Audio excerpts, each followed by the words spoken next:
So we're so deeply grateful that Ray is doing this for us. We first met Ray in 2013 when he attended Creative Innovation 2013, and he blew all our minds then. Over the years, we've stayed in touch, and I've been very fortunate to spend a lot of time with him and also attend the executive program at Singularity University, which I highly recommend. He's an incredibly special person. I think you all know his mind is extraordinary. He's created this talk today for us. It's brand new. No one in the world has seen it before. So I'm just going to read you his introduction. Ray Kurzweil is one of the world's leading inventors, thinkers and futurists with a 30-year track record of accurate predictions. Called the restless genius by the Wall Street Journal and the ultimate thinking machine by Forbes magazine, he was selected as one of the top entrepreneurs by Inc. magazine, which described him as the rightful heir to Thomas Edison. PBS selected him as one of the 16 revolutionaries who made America. Ray was the principal inventor of the first CCD flatbed scanner, the first omni-font optical character recognition, the first print-to-speech reading machine for the blind, the first text-to-speech synthesizer, the first music synthesizer capable of recreating the grand piano and other orchestral instruments, and the first commercially marketed large vocabulary speech recognition. Amazing, isn't it? Among Ray's many honours, he received a Grammy Award for outstanding achievements in music technology. He is the recipient of the National Medal of Technology, was inducted into the National Inventors Hall of Fame, holds 21 honorary doctorates and honours from 3 US presidents. Ray has written 5 national best-selling books, including New York Times bestsellers, The Singularity is Near, written in 2005, and How to Create a Mind in 2012. He is co-founder and chancellor of Singularity University and a director of engineering at Google, heading up a team developing machine intelligence and natural language understanding. Ladies and gentlemen, please give a huge, enormous creative innovation welcome to Ray Kurzweil.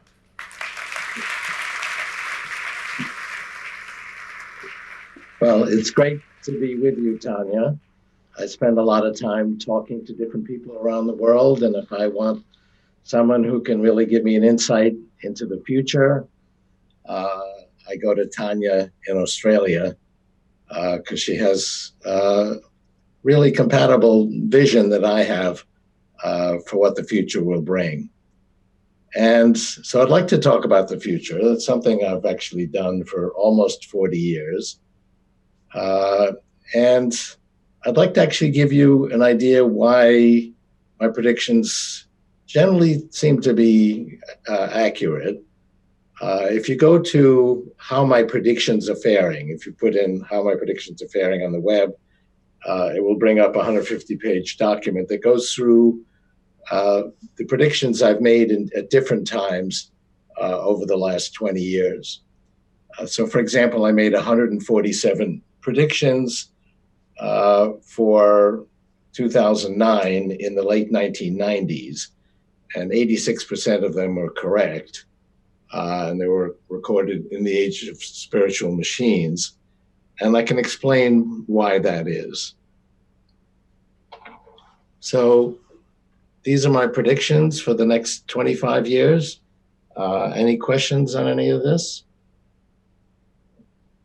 Okay, I'll go through it a little more slowly.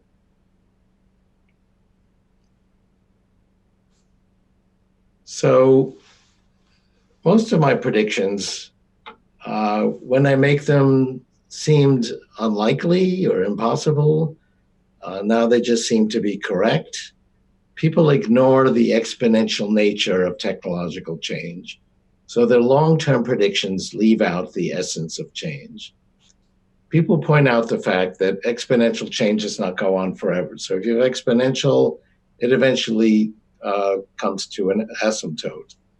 However, so that's an S-curve. However, we've seen that one S-curve leads to another S-curve. And this has happened already 4 times with computation. And we're already on the sixth paradigm, which is three-dimensional growth of transistors. If you leave out the exponential, 30 changes gets you to 30, and that's why people in the long term leave out the usability of change.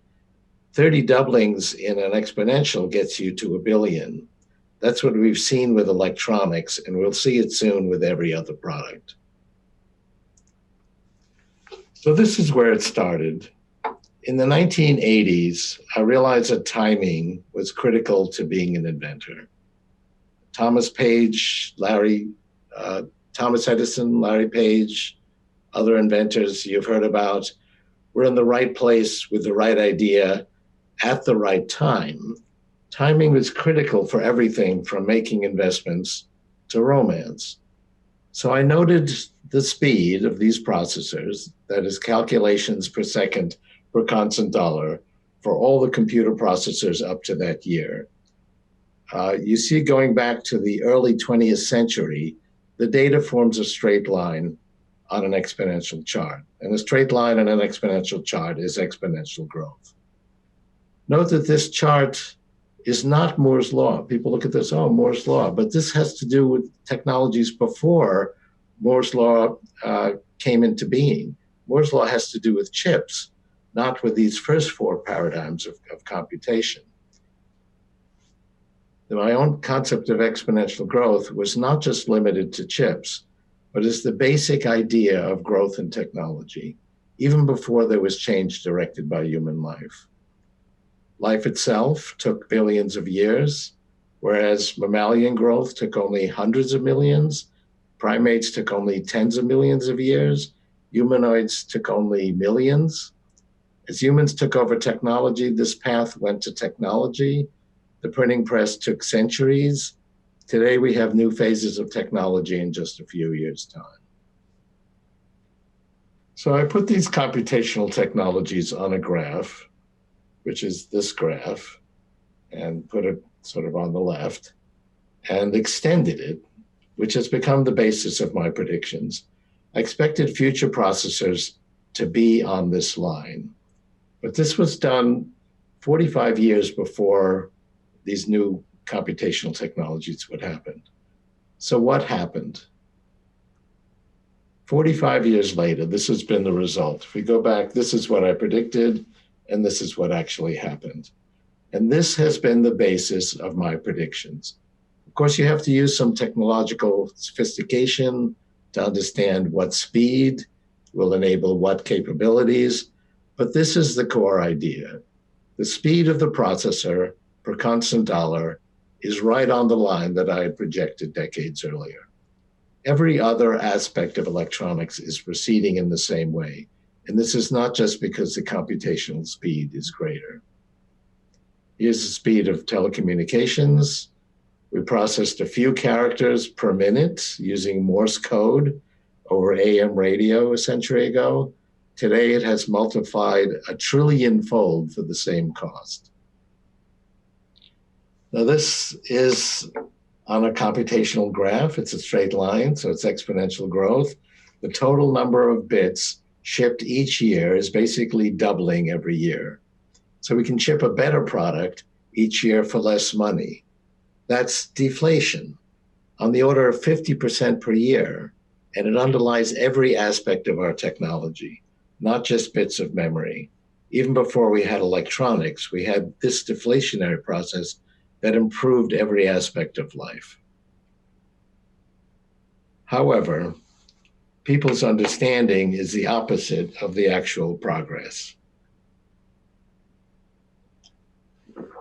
People think that things are getting worse, when the opposite is the case. This is a poll of 24,000 people in 23 countries. They were asked whether extreme poverty has gotten better or worse over the past 20 years. 70% thought it had gotten worse. Only 12% thought it had gotten better. The reality is that poverty had actually decreased by 50%, which was the prediction of only 1% of the people who responded. So I have many dozens of slides showing progress on every aspect of human well-being over the last decades and the last centuries. Let me just share a few of them. Here, these circles are countries, and this is the state of the world in 1800.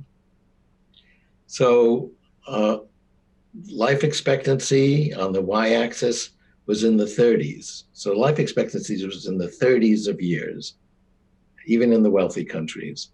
Income per person in today's dollars was in the hundreds of dollars per year, shown in today's dollars. So even in the wealthy countries, it was hundreds of dollars that you tried to live on in a year. So let's see what happened over the next century. There's a little bit of movement from the first technological revolution, but not much is happening until we get to the 20th century, in which all of these circles, all of these countries move to the upper right-hand corner of the graph. And while there's still a country gap between richest and poorest, the poorest countries are actually far better off than the richest countries were at the beginning of this process.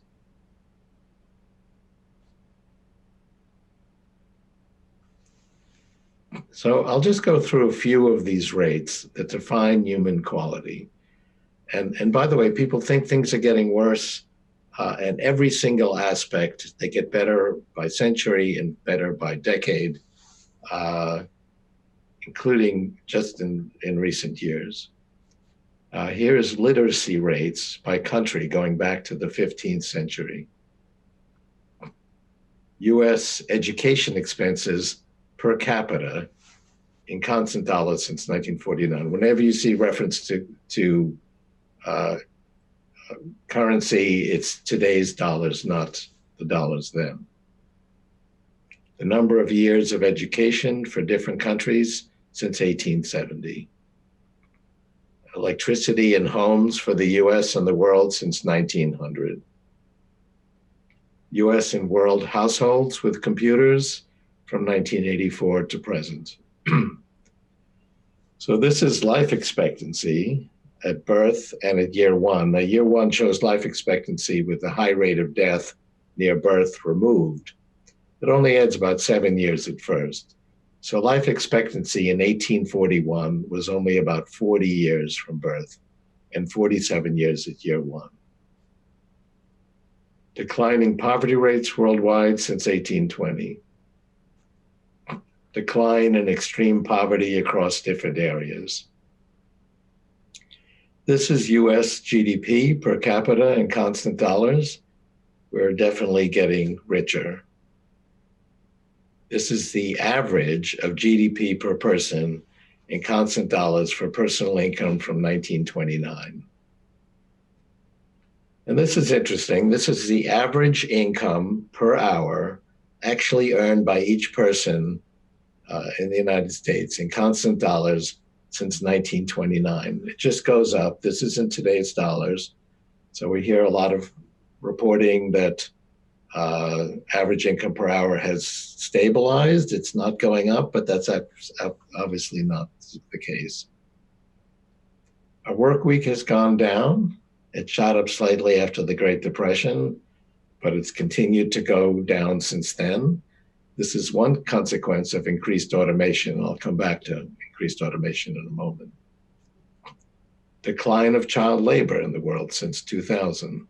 So obviously any child labor is not desirable, and the fact that it's greater than zero is not positive. I'm not saying everything is perfect, but everything is moving in the right direction. Homicide rates in Western Europe since 1300. You didn't want to live in 1300. We have an exponential growth of renewable energy. It's doubled. Now this is renewable energy that will replace fossil fuels. It's increasing. It's actually increasing at an exponential rate. It's doubling every 4 years. So it should reach 100% by the early 2030s. The growth rate for solar energy is even higher. Oh, and by the way, when we reach 100%, we'll only be using one part in 10,000 of all the sunlight that hits the Earth. So it's not like we're going up and we're hitting 90%. We're hitting 1 part in 10,000. It's another important issue, spread of democracy. It was very small, maybe a century ago. Really began with the Gutenberg printing press, beginning to distribute information to people, continued through the 20th century with radio, TV, and computers. It's now up to 50%. Again, it's not perfect. We'd like it to be 100%, but it's definitely moving in the right direction. So this is really a comment on employment and what's going to happen to employment. So if I were back in 1800, I would point out that 80% of the workforce in 1800 worked with farm labor. So if you were working at all in 1800, you were doing something with farm labor. That's now 2% today. And you can see it's just gone down to about 2%. We've had a similar trend with manufacturing labor, going from 25% in 1920 to 9% today. Yet, overall labor has gone from 26 million in 1900 to over 140 million today. So despite the fact that these, basically the type of employment that everybody had went from 80% to 2%, we've actually increased the amount of labor from 26 million to 140 million, from 31% of the workforce to 44% of the population today. 65% of American workers deal with information in jobs that would not be recognizable in 1900. For example, web designer, app developer, IT engineer, and so on. If I were to say at the end of the 19th century that 20 million people would be studying poetry and quantum mechanics by the beginning of the 21st century, that would seem absurd to a country that had only 65,000 college students in 1870. It's the same thing in Australia. Yet that is what happened with 20 million college students today, comparable amount in Australia, plus another 10 million who service them. We'll begin to create new jobs that we cannot imagine today, and also create new forms of being productive as college students studying poetry and quantum mechanics are considered today. Now, I mentioned we've seen great deflation in electronics and related products, and that's certainly true of your phone. If you imagine what a phone was like 8 years ago, it's much more expensive and did very little.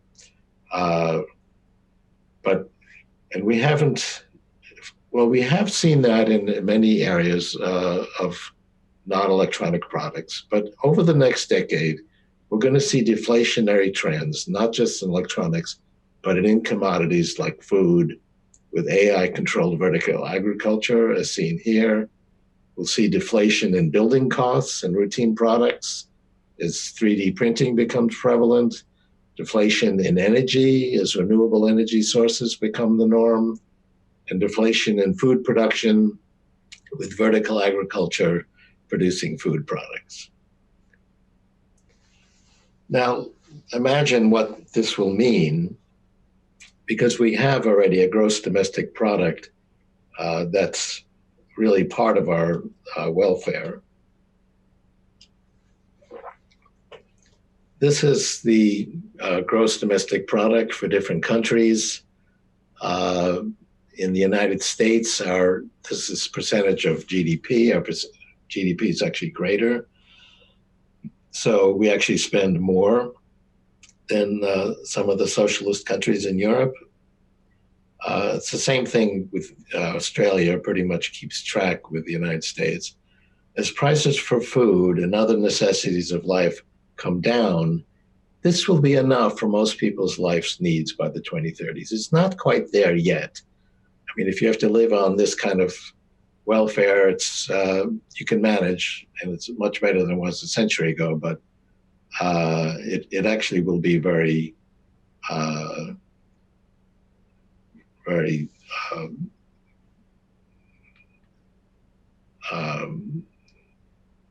enough for most people's life's needs as we get to the 2030s, and certainly by the end of the 2030s.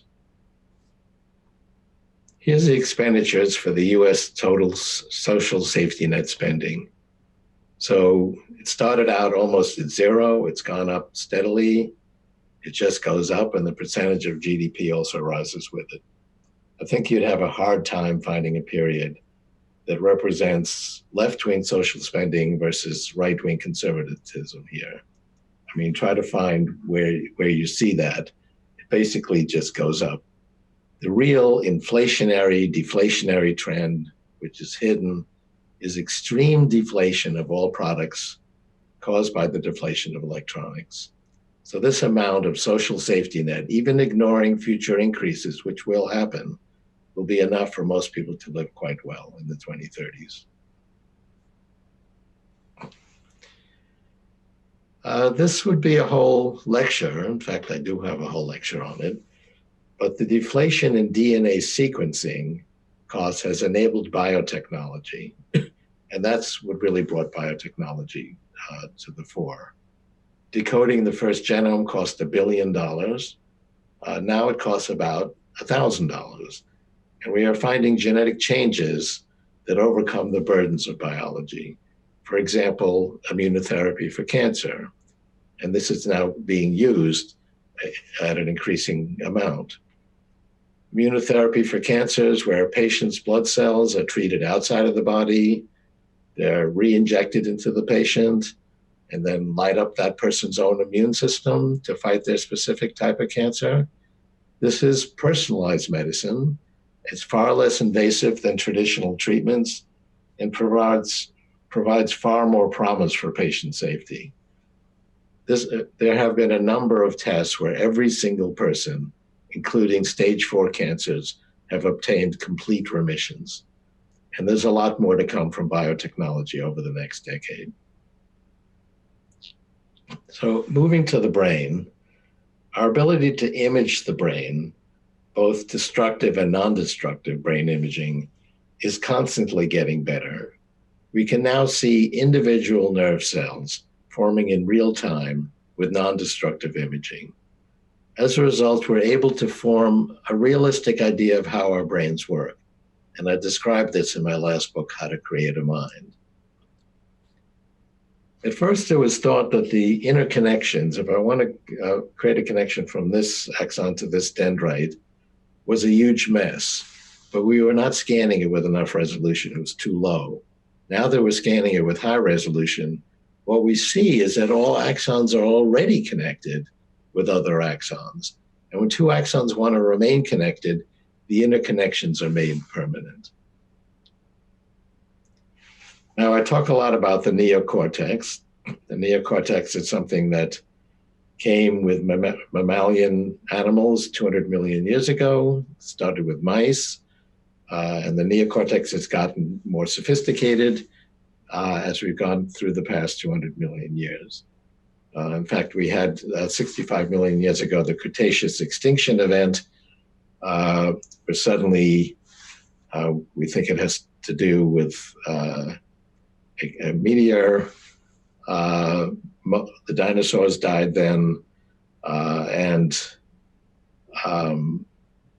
that's when the neocortex became prominent from mammalians. And then mammalians grew larger, their brains grew bigger, and they became really dominant in terms of intelligent life on Earth.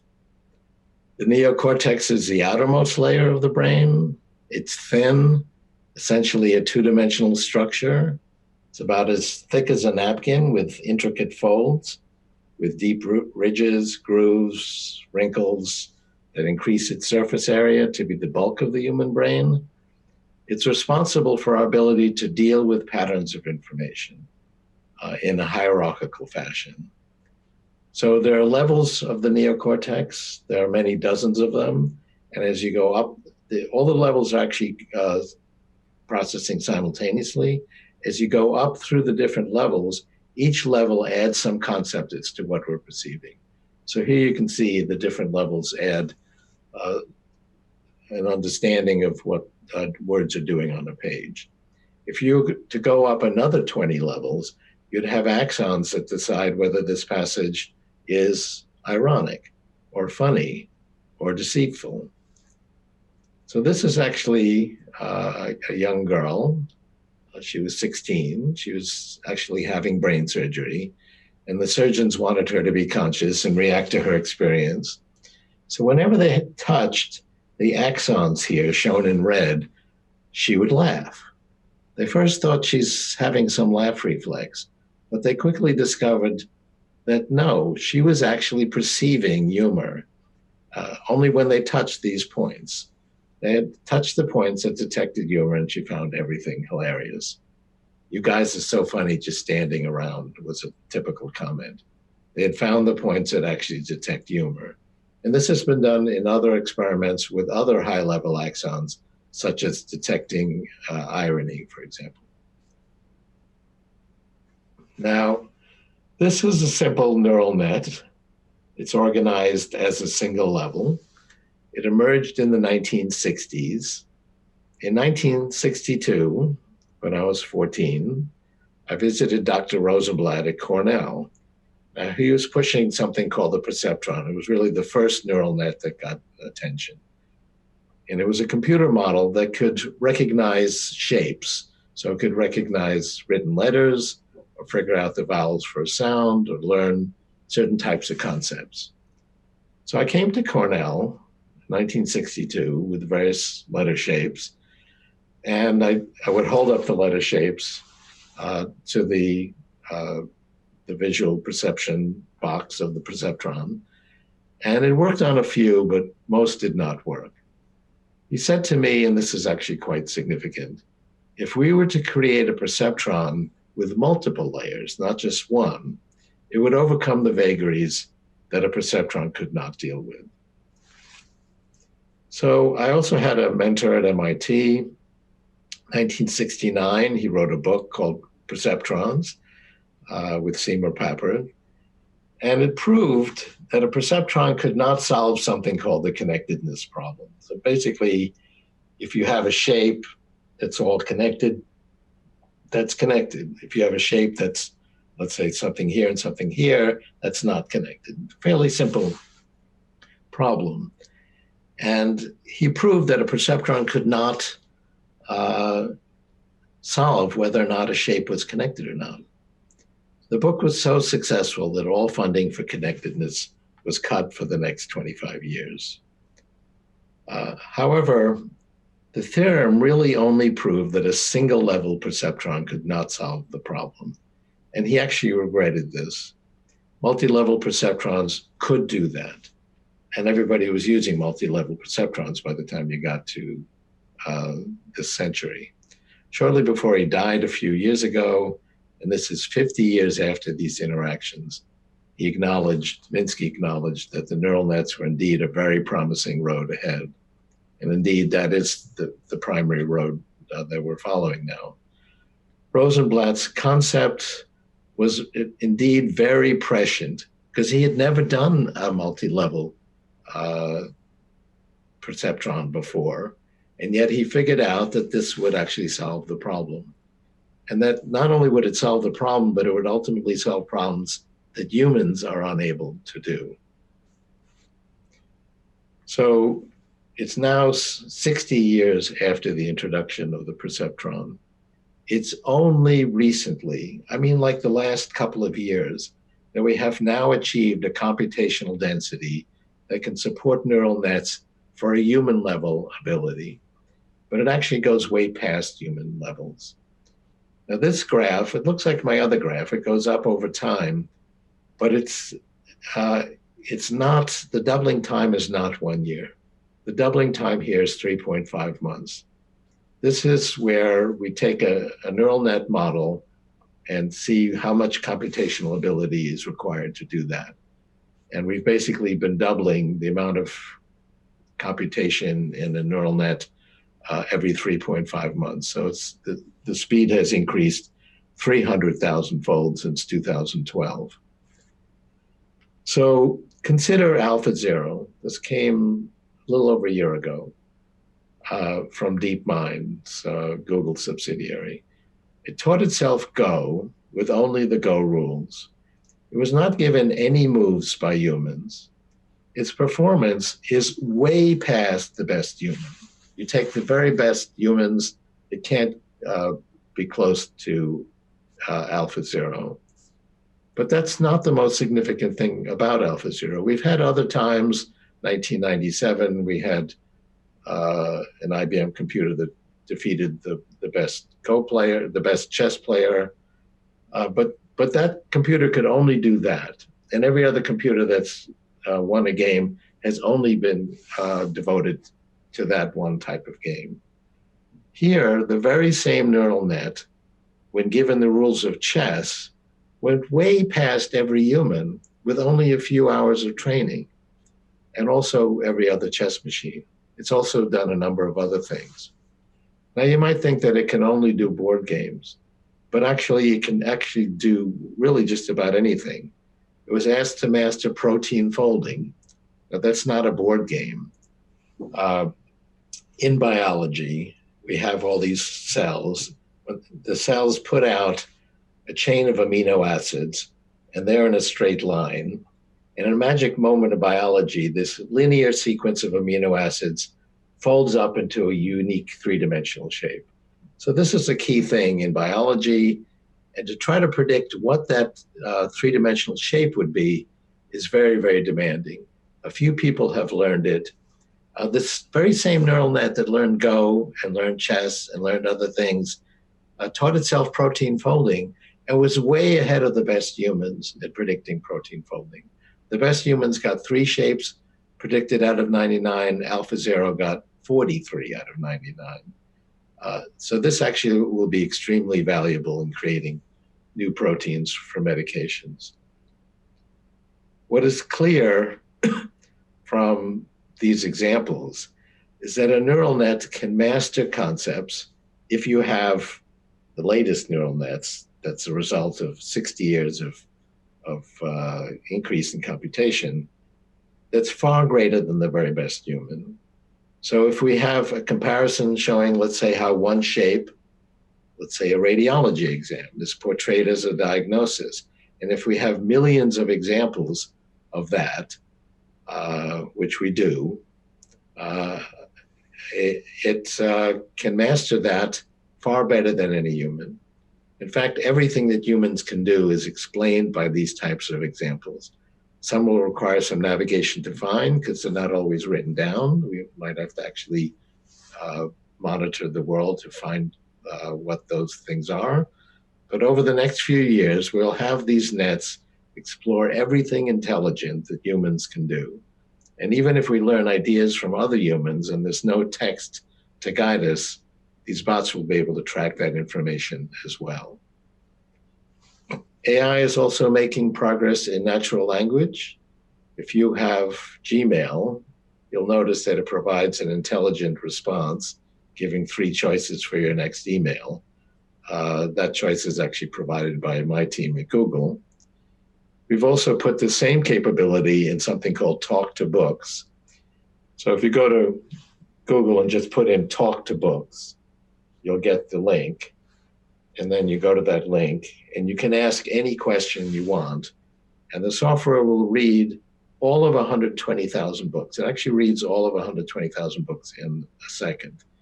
It's 500 million sentences, and in a second gives you the best answer from the 120,000 books based on the meaning of your question and the responses. And so you can try that out. There are tests where you can read a paragraph and then answer questions about your understanding of the paragraph. You've probably taken this if you've been in grade school. About 6 years ago, AI computers were challenging the 3rd grade test. Today, they are exceeding the average adult score on the adult test. I believe that in 2029, that's another 10 years, and we already have these types of models that can do this.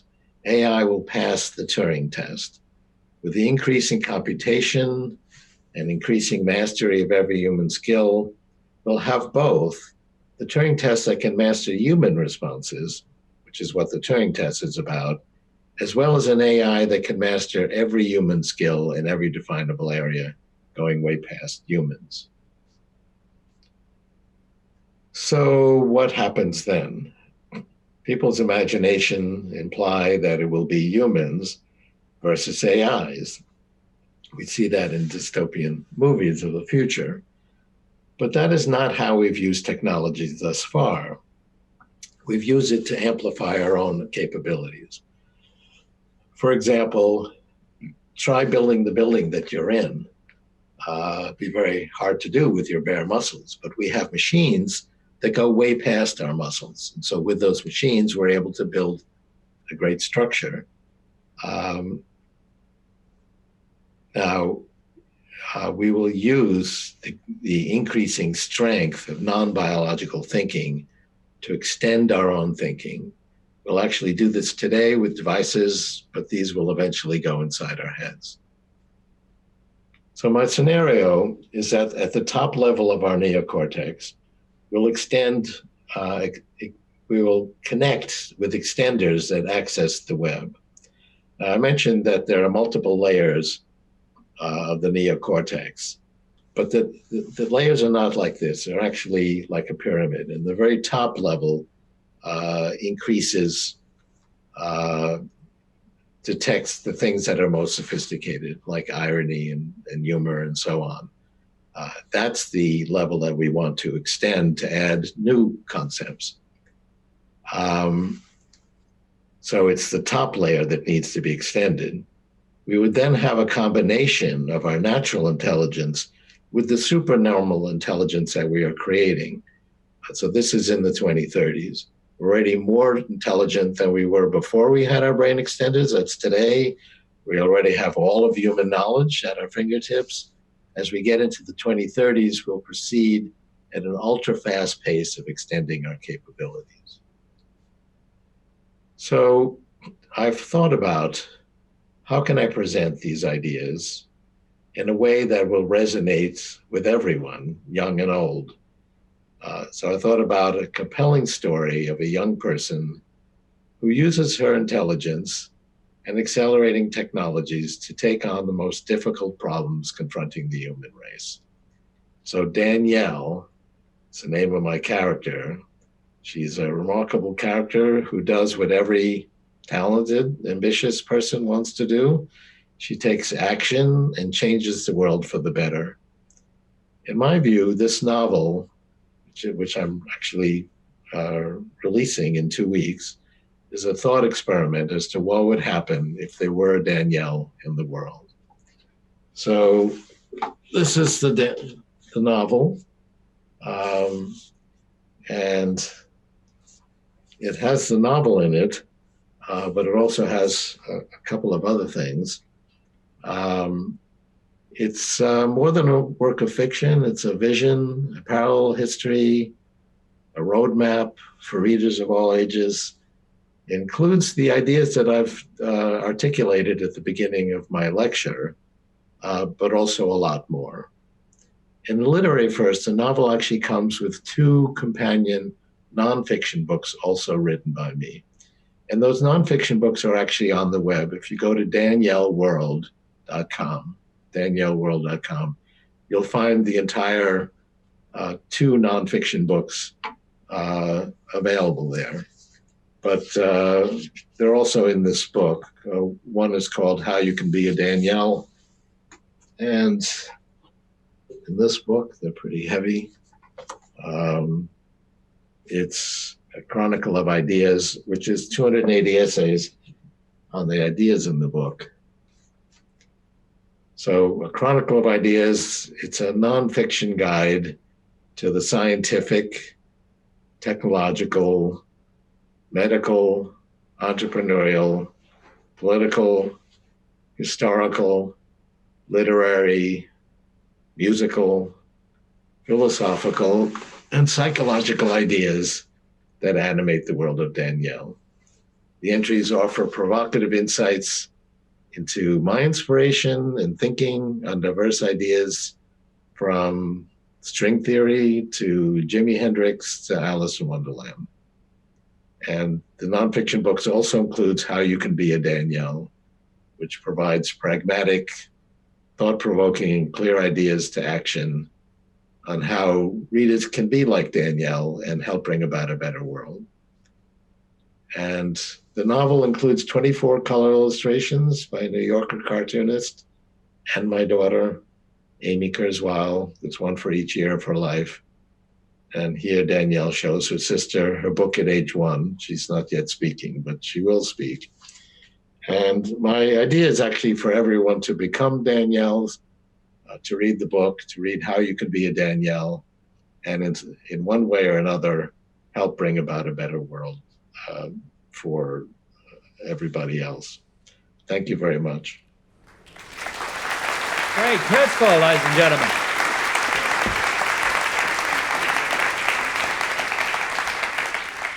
Thank you, Ray. Thank you very much. Michael Pope, I'm been emceeing this conference, and I'll ask Tanya to join me as well. Thank you so much for presenting that. First thing, just for a clarification, are you coming from your studio in Boston or Alpha Centauri? I'm just not sure exactly where you are. We're outside Boston, yeah. Right, cool. Tanya, would you like to start with some questions? Thank you so much, Ray. It's lovely to see you and have you here. And I wanted to, the first question actually, so I've actually read Danielle, and for any of you that have daughters and sons, indeed, it's not just a book for girls, is it, Ray? It's not just for girls, and it's not just for boys, it's also for grown-ups. I'd say it's from maybe 10 to 110. And I've actually had people at those different ages reading it.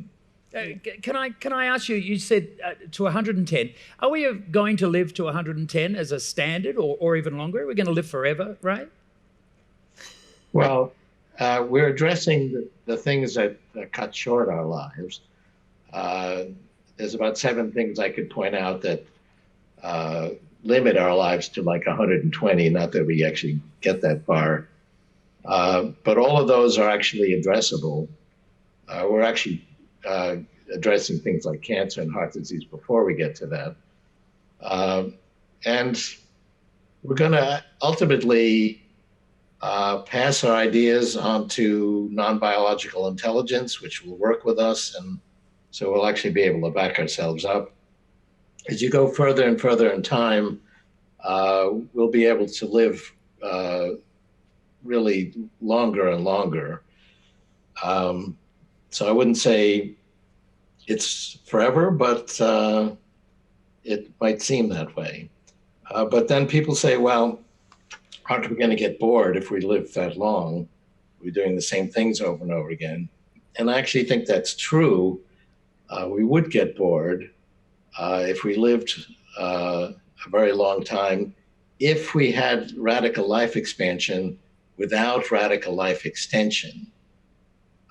So we're going to be doing things like virtual reality, as the previous speaker just spoke about, and a lot of other things that will enhance our minds. Right now, we have about 10 to the 14th calculations per second in our brain. We're actually going to expand that. So we're going to live a much more enhanced life as well as extended life.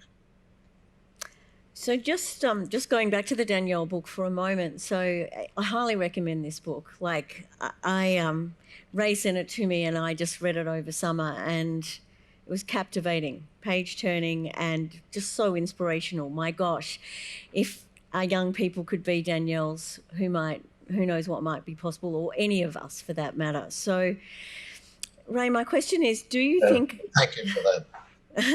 Do you think our public education system creates Danielles? And if not, what kind of education system is needed to encourage girls and boys to apply their creative intelligence to solve problems? And what skills do all of us have to learn if we're going to manage this accelerating exponential future? Yeah, well, I mean, I think we need to learn by doing, and that's actually something that Danielle follows. In fact, the school she's in, she gets a little assignment, like when she's 11 to go solve the Israeli-Palestinian problem, which she does. How And does it end? she only gets an A- in the course. So we may not want to assign that necessarily, but we do want to assign real meaningful work where people can actually change the world. And that's not been the philosophy. Now that's changing. My grandson is actually in a school that practices learn by doing, and they do different projects where they will learn how to read and do different things in the real world. And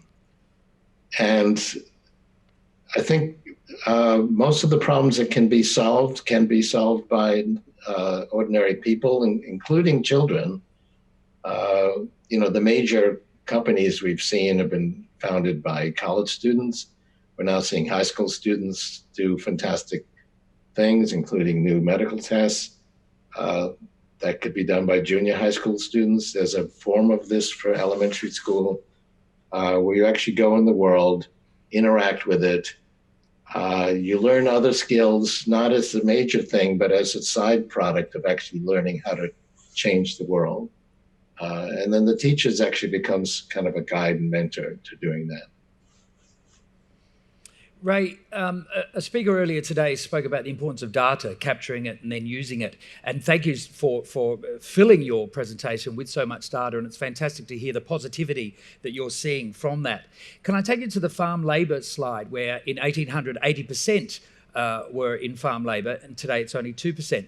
We've been talking about the decrease in jobs, the disappearance of jobs. Yes, the emergence of others, but generally the feeling is that fewer individuals will be working as we know it today. How can we best prepare ourselves for that transition? Well, there's two reasons. One is we keep creating new jobs, and it's very hard, and it's actually a political disadvantage because we can't really speak about these jobs because they haven't even been invented yet, and they're in a field that doesn't exist yet. And that's, of course, what we've seen over the last 2 centuries, and that's going to continue to happen. At the same time, the amount of money we're spending on social safety net today, I mean, you can kind of get by, but it's not really very pleasant way to live. By the 2030s, the deflation for products that are not electronic, like food and housing and so on, is going to come down because of these same factors that are influencing everything else. Even without any further increases, we'll be able to live quite well on the same money we spend now. So it's not really increasing the amount of social safety net to do this. So it's going to become less important in terms of being able to maintain a comfortable way of life to do this. Ultimately, it'll actually be very easy if you go out to, say, 2040.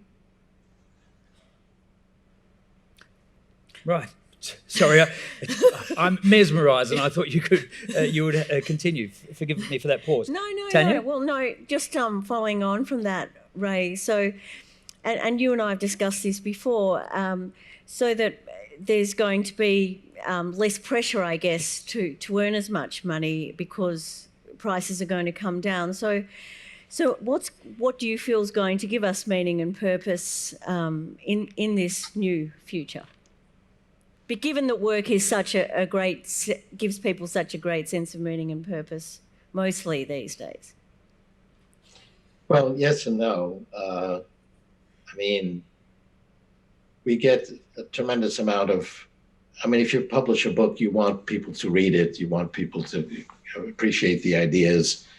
That's not just a financial perspective. That's something that comes from the heart and that you want to connect with people. People have different ways in which they appreciate knowledge.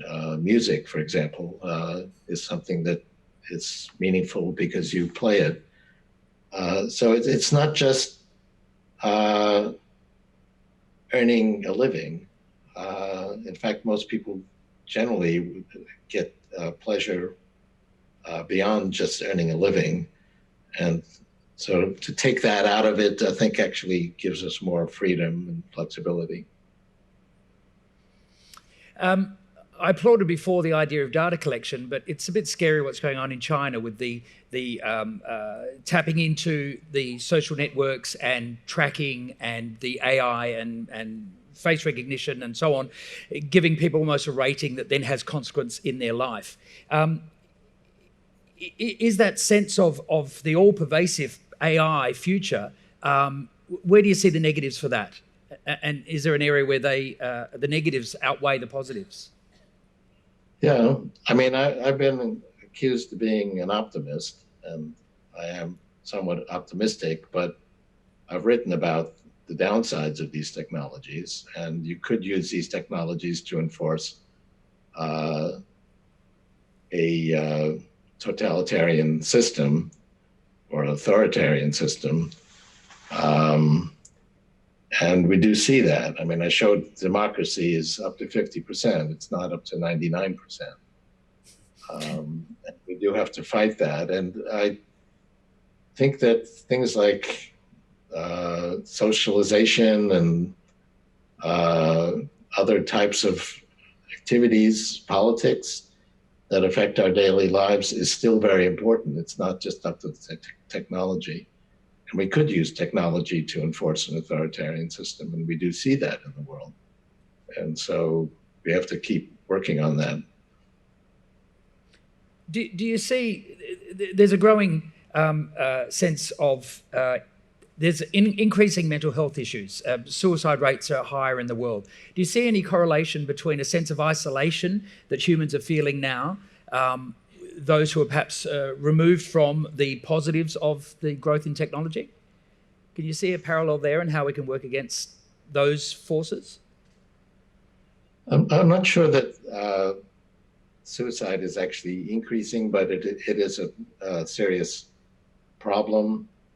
I think as we go forward, we'll actually have better ideas of how mental illness occurs. Right now, we have very vague psychiatric models of how it occurs. Something goes wrong, and we're not really sure why, and there's something to do with serotonin, but we don't really have a precise method of actually understanding what happens with mental illness. We are getting the tools now to see inside the brain, and with continued research using these new tools, we'll have a much better idea of what actually goes wrong in mental illness, and we'll be able to fix it in many cases. So that's my view of how we'll address this as we go forward, say another 10, 15 years. So, Ray, we've witnessed how the internet has brought us tantalisingly close to the realisation of a true World Wide Web. But are we about to see it being the driver of division rather than unity? Well, it's so powerful and affects so many aspects of our lives that it's bound to get people criticizing it. We certainly see a lot of things that are wrong, but there certainly were things wrong before we had any internet. People had many problems without an internet, and but if you look at people who are using the internet, they use it all the time. They're getting a lot of benefit from it. We have access to whole human knowledge. We can create communities based on common perception of value across the world. So it is complicated, but I think we gain a lot more benefit than problems that we're generating.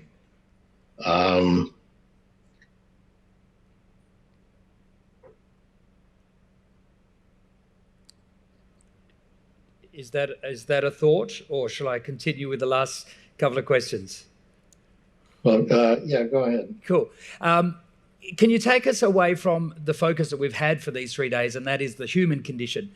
The footprint that we have left on this planet is huge and in many cases terrible. What's your prediction for the decades ahead about the animals and plants and the planet on which we live? How's that health card looking? Well, I think we'll be less dependent on animals. We already have various types of meat that don't require meat, but that taste like meat. And we're moving, I think, away from reliance on animals for food. And so I think we'll be able to appreciate the kind of positive quality that we can do with animals.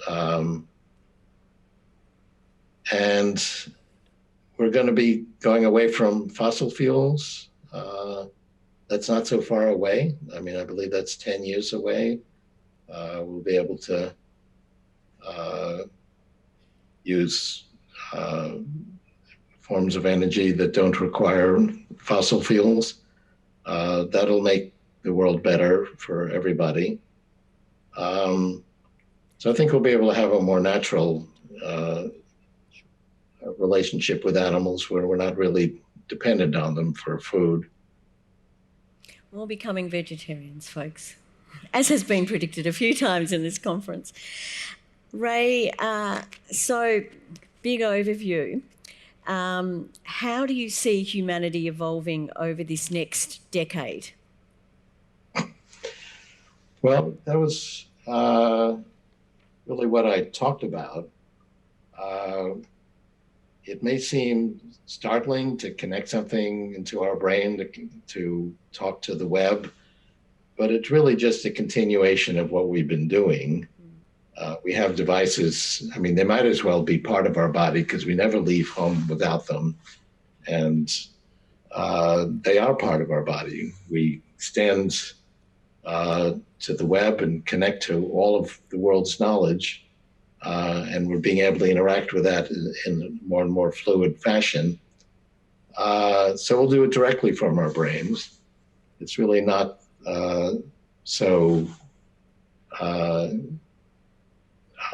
such a difficult thing to do. And that will then enable us to continue to expand. I mean, the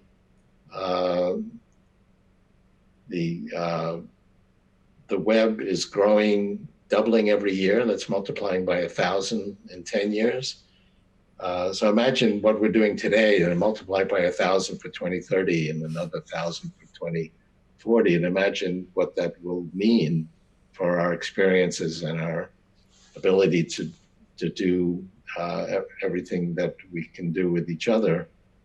That's what the future is relying. It's not going to just settle in at some point. It's going to keep expanding indefinitely. Final question, Ray. We spoke earlier this morning about the traditional education systems that the First World has, in particularly focus on universities and adult learning. How do you see that transitioning into the future? I think universities is going to continue, because really what a university does is embodies somebody who's really an expert on certain modality and gets into that and pursues it. And we're going to continue to do that with increasing power of tools to expand our minds. We'll also have the ability ourselves to learn new things, but we'll have certain people that really guide us to pursue each pursuit, and that's there's going to be many more types of pursuits that we can pursue. I mean, if you look at the types of things that people pursue now, they didn't exist at all in 1900 or even 1950, and we're going to keep pursuing increasing forms of new types of development. Cool. Last question, Tanya. Yes, so why, Ray, this book, Danielle, is so inspirational, but why do you think educating young women in particular to be entrepreneurs is important? Well, it really is for young women and young men. In fact, we have movies that show both young women readers and young men readers. And I don't know why it's a young woman. I mean, 9 years ago, I was trying to find some idea of a young person that would be able to bring these, do these developments. And she just turned out to be a young woman named Danielle. But it really is for young women, young men, and adults as well. Well, thank you very much, Ray. Is there something else that you would like to say to everybody before we officially thank you? Because it's been such an honour to have you here and to have you create this special talk just for creative innovation. Well, I've been talking about this for 40 years, and it's really only now, in the last couple of years, that we actually have the hardware and software to actually take on adult activities and go way past them. And not just have one big project that takes on chess and has lots of things that deal with chess. It's really one thing, and it can be applied to everything.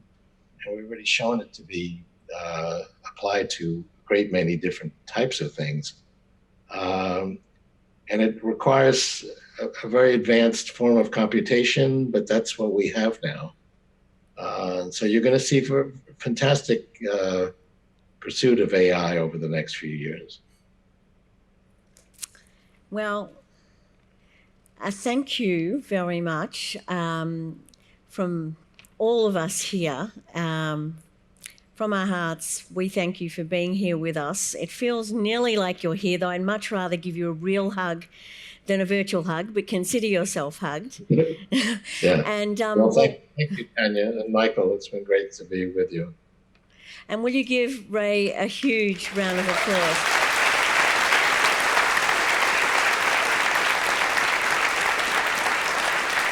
Thank you very much. Thank you so much.